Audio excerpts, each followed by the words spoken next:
November 30th, 2020 Daily Math Review. Look at the table given. So we have x values down here, and we have y values down here. Oop, y values down here. Which graph correctly plots these pairs of values? So we're going to look at the graphs over here. So the first thing that we're going to want to look at is, okay, so we have an x value of 3 and then a y value of 1. So remember, our x-axis is the one that's going horizontal, so side to side. Our y-axis is going up and down. So remember, we walk down the hallway before we go up the elevator.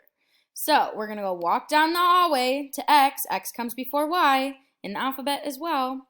So we're going to go 3 on the x-axis. So 3. So here's 2. 3 would be in between 3 and 4 here.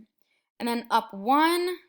Well, if we have a 3, which is here, then up to 1 right before 2. Is there a point there? No, there's not a point there. So it should not be A. Let's take a look at another one. Maybe, since we are looking at these graphs all go by 2's. So maybe if we go by on an even number, so let's take a look at 6 and 2. So x value of 6, y value of 2. So we're going to go on our x-axis. We're going to go over 6, up 2. 2, 4, 6, up to 2. So here's that 2.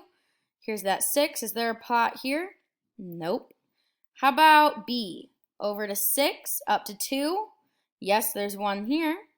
How about C? Over to 6, up to 2. Nope. Over to 6, up to 2. Not quite. That's up to like 3. So far we think it's B. Let's make sure. So do we have an x value of 3 and a y value of 1? Over 3 up 1? Yes, we do, right there. How about over 9 up 3? Over 9 up 3? Yes, we do. How about over 12 up 4? Over to 12 up to 4? Yes, we do. So our answer is going to be B. And that's it for your DMR. Great job.